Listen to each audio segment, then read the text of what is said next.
Et bonjour à tous, on se retrouve pour une critique, je suis le père. Je suis le fils. Et on se retrouve aujourd'hui pour Gran Turismo, le nouveau film de Neil Blomkamp, qui adapte une histoire autour du jeu vidéo de la simulation de voiture. On le précise bien dans le film. Attention, simulation de voiture, Gran Turismo sur PlayStation. Donc je vous fais le pitch. Un adolescent qui a joué à Gran Turismo et dont les talents de joueur lui ont permis de remporter une série de concours organisés par Nissan pour devenir un véritable pilote de course professionnel basé sur une histoire vraie. Pour le coup, franchement, ça va. Est-ce que c'est pas l'un des meilleurs pitchs IMDb qu'on ait eu? Ouais.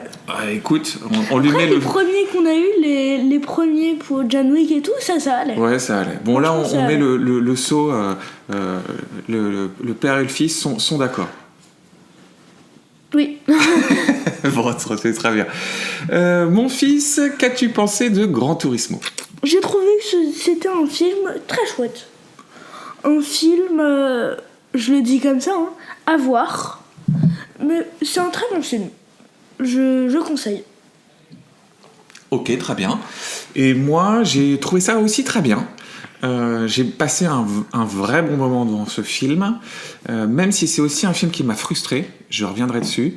Je trouve que c'est un film correct, voire un bon film, qui aurait pu être un très bon film. Je pense qu'il avait de quoi faire partie des meilleurs films de course automobile qu'on ait eu. J'ai notamment pensé à Le Mans 66 pendant qu'on regardait le film, qui est le dernier grand film de voiture qu'on ait eu. Mais il échoue un peu sur plein de petites choses qui rendent le film, qui moi m'a rendu le film un peu frustrant, parce que je me suis dit que c'était un chouette film et on a échoué à avoir un très bon film. C'est ça. C'est ça, on est d'accord? Ouais, c'est ça. Bon. Je te propose qu'on passe tout de suite sur le scénario. Alors, on va préciser que toi, tu savais rien de cette histoire. Non, c'est rien. Moi, je n'y connaissais rien non plus. Ni toi ni moi, on regarde les courses automobiles. Non. La Formule 1, on s'en fiche complètement. Complètement. On est d'accord. Donc, on est assez vierges, nous, de tout ce qui est course mécanique, course automobile, que ce soit des à 4 roues ou à 2 roues, ça nous passe complètement au-dessus. Donc, on ne savait absolument rien de cette histoire, qui raconte en fait l'histoire vraie du coureur automobile Jan Manderborough, je pense que je l'ai dit pas trop mal, qui est en fait un gamin qui est fan du jeu Gran Turismo sur PlayStation et qui s'entraîne, qui apprend, qui joue des milliers d'heures sur chaque course, qui apprend les réglages sur chaque voiture, etc. Et un jour, grosso modo, on a un type au marketing de chez Nissan qui s'appelle Danny Moore, qui est interprété par Orlando Bloom, qui décide de vendre le concept à Nissan, de dire, voilà, on rentre dans une époque dans laquelle il n'y a plus de plaisir à conduire une voiture, il faut qu'on redonne du plaisir, et les premiers qui prennent du plaisir à conduire, c'est ceux qui jouent aux jeux de voiture. C'est ça. Ça, c'est toutes les premières scènes du début qui installent, et du coup, il va vendre le concept de faire un concours, de faire venir les 10 meilleurs joueurs de Gran Turismo dans le monde, ceux qui ont les meilleurs temps, et de les mettre dans des vrais Nissan GT-R, qui est un peu la voiture de course de Nissan, pour leur faire des courses. Et du coup, c'est une histoire vraie. De A à Z. De A à Z. Il faut préciser, c'est de A à Z. Ouais, je suis d'accord. Parce que aucune cascade n'est fausse, rien n'a été inventé. De A à Z. Alors, après, oui, je vois ce que tu veux dire. Alors, en fait, ce qui se passe, c'est que pendant le film, plusieurs fois, moi, je me suis dit, non, mais ça, c'est pas possible. Ça n'a pas existé, ou ça n'a pas eu lieu. Et en fait, après le film, on a été vérifier l'histoire. Et en fait, chaque grande étape un peu du film est vraie. Tout. Donc ça, pour le coup, j'ai trouvé l'histoire des parents est vraie. Oui, alors ça... Donc, alors, ok, on développe cette partie-là. Donc, on suit aussi ces deux parents qui sont joués par Jerry Horner. Les parents de Jan Manderborough. Donc, on n'a pas spécifié que Jan Manderborough est interprété par Archie Madekwe. Et son père est joué par Jimon Unsnu. Et donc il y a toute une histoire familiale qui est assez classique, hein, dans lequel finalement ses parents n'arrêtent pas de lui dire arrête de jouer aux jeux vidéo, c'est n'importe quoi. Son père surtout lui dit ça. Son père surtout. La mère n'intervient pas. Oui, t'as raison que sa mère est un peu discrète là-dessus. T'as raison. Et donc t'as vraiment ce rapport en fait du gamin qui veut prouver à son père qu'à travers ses idéaux, si tu veux, il va faire quelque chose de sa vie. Le père, lui, n'y entend rien. C'est un ancien joueur de football. C'est un joueur pro. C'est un ancien joueur pro. Mais pas un joueur pro qui a eu une carrière incroyable. Je crois qu'il a joué en Ligue 2 anglaise, dans un petit club anglais. Je crois qu'il avait une petite carrière quand même. Hein. Oui, mais de ce qu'il raconte, je crois qu'il était en Ligue 1 quand même. Oui, mais c'était pas une star du foot. Non. Voilà. On nous le vend jamais comme ça. Et ça, c'était vrai aussi. Son père était pro. Ouais. Son vrai père était pro. C'est ça. Et donc, dans la structure narrative du film, moi j'ai trouvé que ça ressemblait quand même pas mal à Creed. Ça m'a fait penser à la construction scénaristique de Creed. Et j'explique pourquoi. C'est parce qu'en fait, le film est très articulé autour de la relation entre le personnage de Jack Selter, qui est le directeur de course, celui qui va être... la distribution, non ? On va la faire juste après. Là, je fais encore l'histoire et après, on fait juste après la distribution.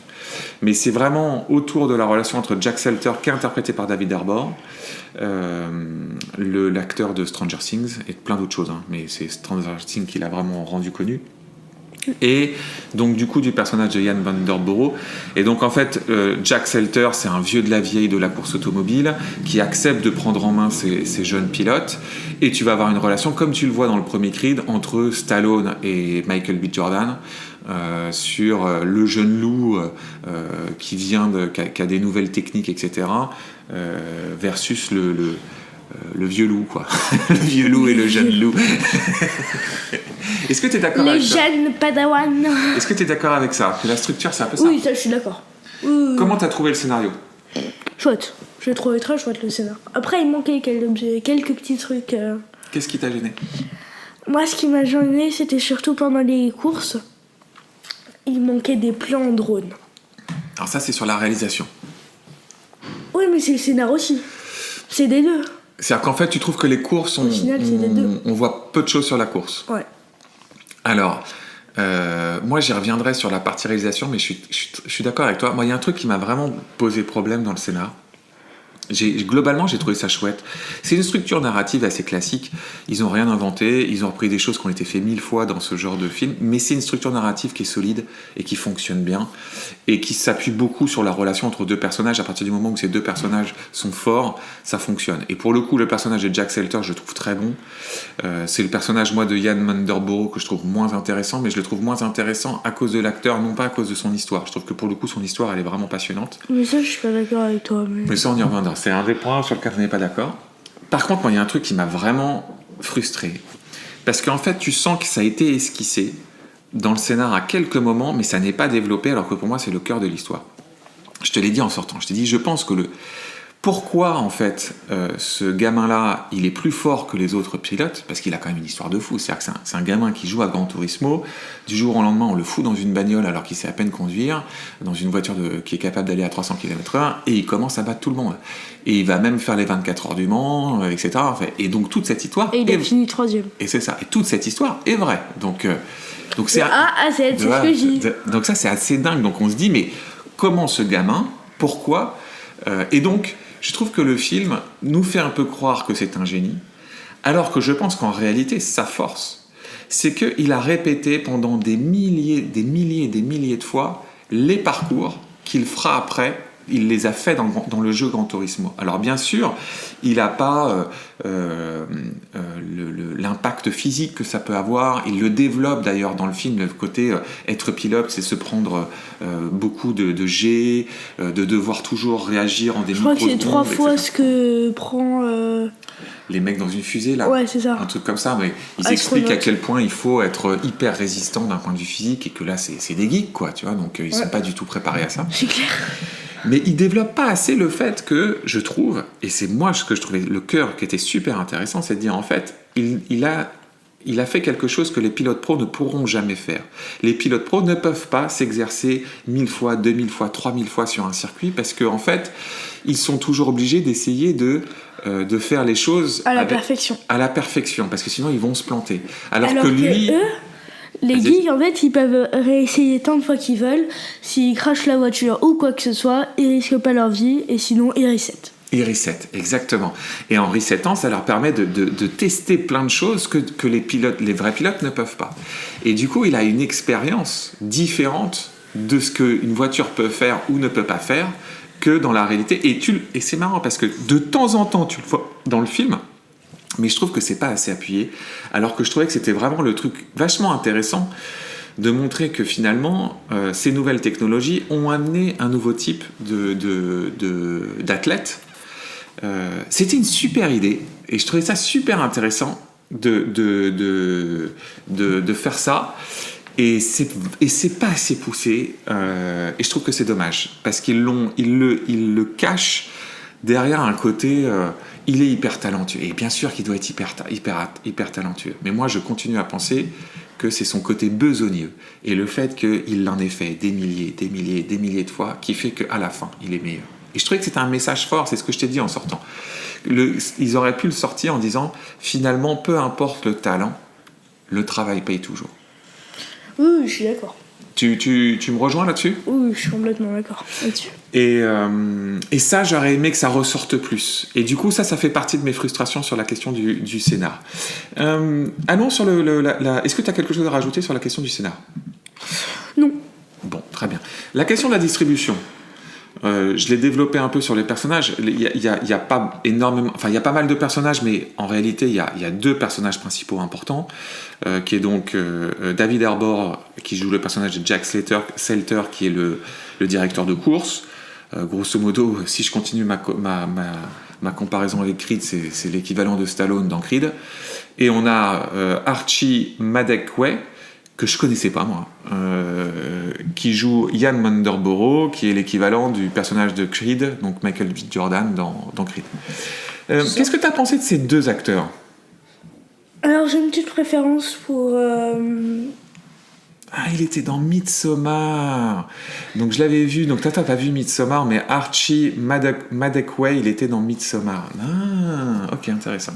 Excuse-moi, vas-y. Moi j'ai une petite préférence pour Jack Slater, David Harbour. Alors lui... Je l'ai trouvé excellent. Il porte excellent. Le film. Franchement, il est excellent dans le film. Et... mais j'ai quand même bien aimé... Archie Madekwe. Voilà. Non, franchement, les deux, je les ai trouvés très bons. Mais David Harbour, quand même, ouais, il porte le film. Je suis d'accord. David Harbour, il apporte vraiment un souffle au film. Il l'incarne. Comment dire ? C'est un mec qui a vraiment du charisme. On croit à son personnage. On croit à cette façon, à cette... comment dire à cette passion qu'il met dans tout ça. C'est vraiment un très chouette perso. Et alors moi, c'est mon deuxième bémol, ça va être Archie Madekwe, le personnage qui donc interprète Ian Mundurborough. Je trouve qu'il manque de charisme. Je trouve il lui manque un truc à cette. Du coup, je trouve que il y a un trop de déséquilibre entre David Harbour et Archie Madekwe. Et du coup, je reprends. En fait, je pensais à des scènes dans Creed. Je reprends cette comparaison parce que ça m'a vraiment beaucoup. Ça m'est beaucoup venu pendant que je regardais le film et je repensais à des scènes de confrontation entre Michael B. Jordan et Stallone et ça fonctionnait de dingue parce que Michael B. Jordan est aussi un personnage, un acteur très charismatique et très puissant. Donc il arrivait à s'équilibrer avec Stallone.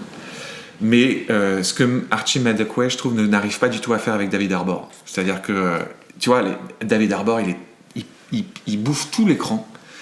Et Archie Madekwe, je trouve qu'il est... Toi, tu m'as dit, ils ont voulu respecter le fait que c'était un geek. Ouais. Et en fait, c'est exactement ça. C'est-à-dire qu'en fait, tu as l'impression de voir une sorte de geek. Mais c'est le but. Oui. Franchement, je pense que c'est fait exprès. Mais qui a un peu, du coup, un charisme de Flamby, quoi, tu vois. Et qui est un peu mou. En fait, je pense que c'est ce qui... C'est ce qu'il voulait faire. Quand on se dit c'est vrai de A à Z, pour moi, c'est ça que je veux dire. Oui, je suis d'accord avec toi, mais du coup, je pense que... Moi, j'y croyais un peu moins. Je pense que le Yann Mardenbrough en fait, n'était pas charismatique dans la vraie vie. Et ils ont essayé de recopier ça. Ok, non mais j'entends. Je veux bien, mais ça m'a... Bref. Et le reste du casting est plutôt correct. On a aussi Orlando Bloom qui joue Danny Moore, celui qui est le directeur marketing. Bon, Orlando Bloom il est plutôt bon. Oui, il est bon. Mais tout le reste du casting... On peut parler du père aussi. On peut parler du père qui est plutôt bien, Jimon Hounsou, qui est plutôt un chouette acteur, ça fonctionne plutôt bien, donc il joue Steve Mardenborough. Bon, je trouve juste que leur relation est bizarrement écrite, parce qu'en fait, tout le début du film, je dirais les premières 15-20 minutes sont construits autour de leur relation à tous les deux, puis il disparaît complètement du film pour réapparaître sur les 15 ou 20 dernières minutes. Je pense que c'est ce qui s'est passé dans la web. Et moi, je t'ai dit que ça, pour le coup, c'est le seul truc auquel j'y crois pas une seconde. Je crois pas une seconde que le père n'ait pas suivi son fils à partir du moment... Parce qu'en fait, il part à ce qu'ils appellent la GT Academy. Et pendant la GT Academy, puis derrière, pendant la dizaine de premières courses qu'il fait, ses parents disparaissent complètement. Comme si il n'était plus du tout dans sa vie, il s'appelait pas, machin, bidule, etc. Et ça, je peux pas le croire. Après, on comprend aussi que les parents n'ont pas tout à fait le droit de venir voir leur fils, ou leur fille d'ailleurs. Mais voilà. Et on comprend aussi que eux n'ont pas beaucoup d'argent. Oui, non mais ça, je suis d'accord avec toi. Et ils peuvent pas vraiment tout à fait le suivre. Oui. C'est pas quelque chose qu'ils sont capables de le faire en claquant les doigts, tu vois. Oui, je suis d'accord. Mais pareil, tu vois, ça c'est encore une autre chose qui, je pense, faisait partie du scénar, mais qui a été un peu gommée, c'est toute la partie sociale, liée à l'argent, etc. Elle est un tout petit peu esquissée, notamment dans sa relation avec sa famille, mais aussi dans sa relation avec sa copine. Tu vois, où à un moment donné, il a son premier chèque. Il signe son contrat pro avec Nissan et t'as son directeur de course, là, le Jack Selter, interprété par David Harbour, qui lui dit alors qu'est-ce que tu vas faire avec ce premier chèque ? Et lui il dit peut-être investir dans un appart. Et le mec lui dit non mais t'es vraiment chiant toi. T'es déjà vieux en fait. Tu vois, fais un truc cool, paye un billet d'avion à ta copine ou un truc comme ça. Et tu sens en fait ce rapport à l'argent en fait d'un gamin qui n'a jamais eu d'argent et qui finalement se dit dès que je touche de l'argent il faut que j'en fasse quelque chose d'important avec, etc. Donc, mais tu vois, ça c'est des choses c'est très légèrement fait dans le scénar. C'est pas développé. Ça, je suis pas d'accord avec toi. Là-dessus, je suis pas d'accord. Toi, tu l'as ressenti ? Ouais. Ok. Bon, peut-être que...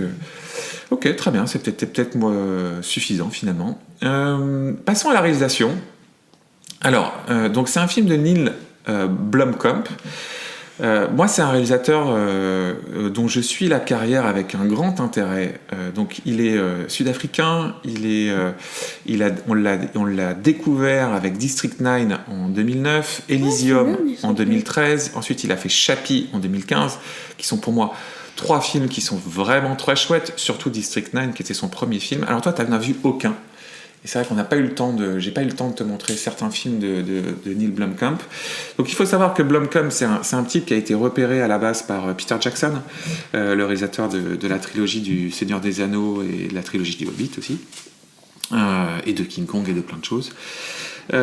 Et qui en fait était un type qui faisait pas mal de vidéos. Il a notamment après monté une chaîne YouTube dans laquelle il faisait des courts-métrages, etc. C'est un type qui je trouve visuellement hyper intéressant. District 9, c'était un tout petit film, mais super ambitieux avec de la science-fiction. Et c'est un type qui devait faire l'adaptation de Halo, donc le jeu vidéo, mais c'est tombé à l'eau. Ensuite, il devait faire Alien 5. Et il avait commencé, même on avait vu des artworks qui avaient l'air vraiment intéressants. Mais il s'est fait tuer le projet à cause de Covenant et de Ridley Scott. Voilà. Et donc on le retrouve. Et donc moi en fait j'étais intéressé de voir Gran Turismo. En réalité non pas par l'histoire, ni par les voitures, ni par rien d'autre parce que ça m'intéressait pas à la base, mais juste pour Neil Blomkamp, parce que c'est vraiment un réalisateur que je trouve intéressant. Qu'est-ce que t'as pensé de la réalisation du film ? Franchement, je l'ai trouvé bien. Ok. Je l'ai trouvé bien. Après, pareil, là, je vais revenir sur mes mouvements de caméra. je trouve qu'il en manquait plein. Ok. Plein de mouvements de drone, franchement, il pouvait faire des chouettes plans. Ok. Donc toi, tu trouves que ça manquait d'aller plus loin durant les courses. Ouais. Écoute, je suis plutôt d'accord avec toi. C'est du coup mon troisième point de frustration, c'est que le film est bon visuellement. Je dirais même qu'il est solide. Hein. Oui, il est solide. On a quelques plans qui sont intéressants.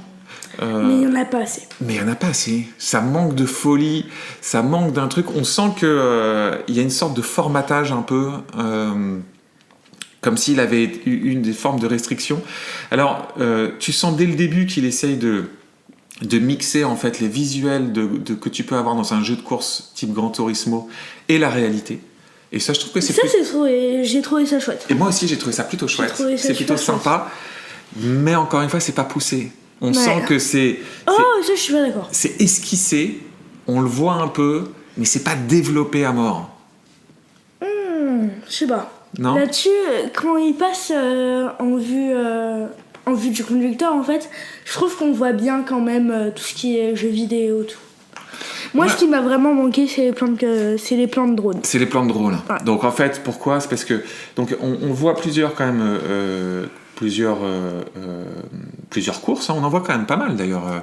Il doit y avoir 4 ou 5 scènes de course, on va dire, importantes. J'irais 4. 4 et une petite. Et donc il utilise quand même pas mal, il mixe en fait des plans ou des plans classiques de suivi à ras du sol des voitures, etc. D'ailleurs on n'a pas précisé que Yann, le vrai coureur automobile, enfin le vrai personnage de Yann Vanderborough qui est son histoire, a fait les cascades du film. Oui, le vrai. Donc le vrai a fait lui-même les cascades qui le concernaient. Donc ça, je trouvais ça plutôt intéressant, j'ai trouvé ça chouette, sympa comme anecdote. Donc on alterne des vues assez classiques dans lesquelles et puis on les alterne avec des vues de drone qui sont pour le coup plus novatrices. Mais pareil, hein, on en voit un peu, mais c'est minime. Mais pas tant que ça. Minime. Et moi, pareil, je vais reprendre l'histoire que j'avais vue au début sur la question du scénario dans lequel on le voit pas assez faire des milliers d'essais et faire cette transposition quand il est dans la course et qui va, parce qu'en fait quelque part ce qu'on veut montrer c'est que lui il va prendre un chemin de course différent de tous les autres parce qu'il a beaucoup essayé. Et ces moments-là, visuellement, il a pas su, je trouve, tant que ça les retranscrire. Et du coup, on a l'impression que c'est juste parce que il a une inspiration géniale qu'il va prendre une courbe différente des autres, alors que je pense que dans le fond, il le fait parce qu'il a reproduit ça des milliers de fois dans le jeu. Je suis pas d'accord pour ton truc que c'est un génie. Pour moi, à chaque fois, il le dit. Laissez-moi faire, je l'ai fait des milliers et des milliers et des milliers de fois. Il le dit. Il le dit, mais il ne le montre pas. Il ne le montre pas, mais il le dit. Donc en fait, c'est pas quelque chose qui va tomber du ciel, tu vois. Oui, mais pour en moi, fait, je trouve que t'exagères. Mais c'est la fameuse phrase show, don't tell. C'est montre, ne dis pas. Dans un processus narratif, plus tu dis les choses, moins ça s'incarne. C'est très important d'incarner par le visuel. Et dans le cinéma, si tu n'incarnes pas visuellement ce que tu dis, je pense que ça manque de poids. Donc tu as raison, il le dit.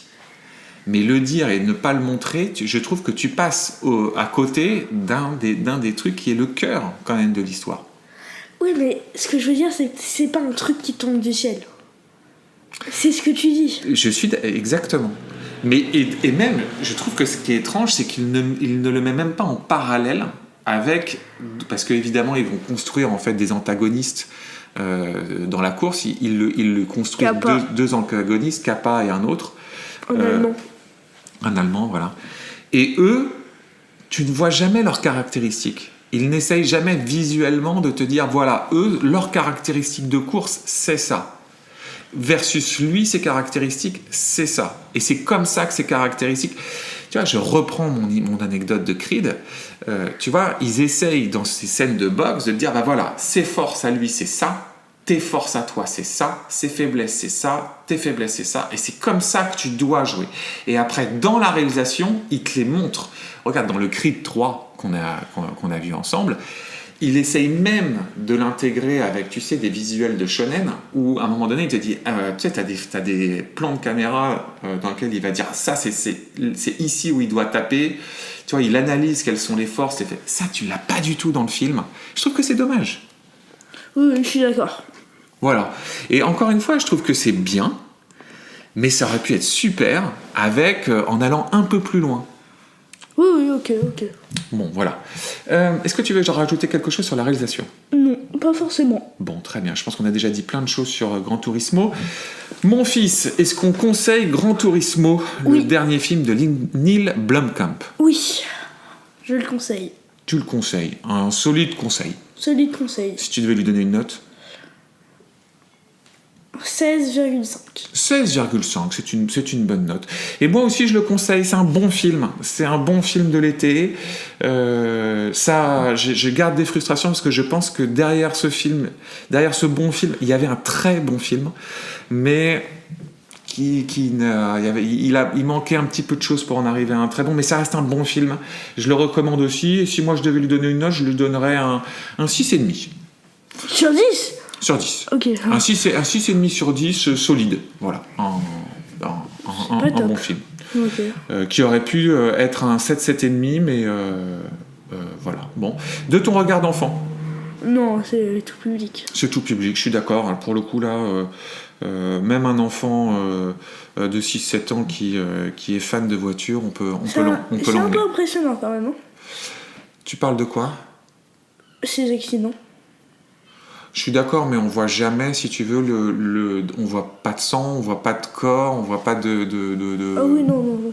Donc oui, il y a des accidents parce que c'est des accidents de course automobile, mais oui, je pense que c'est en effet tout public. Bon, et ben, comme d'habitude, si vous avez aimé cette critique, que vous avez envie de nous aider, likez, partagez, envoyez-nous des commentaires. Et au revoir. Abonnez-vous. Et puis, comme on dit à la radio, parlez-en à vos amis. Et au revoir. Et non, tu veux voir ? D'accord. Et allez, à bientôt mon fils. Moi je dirais plus au revoir alors.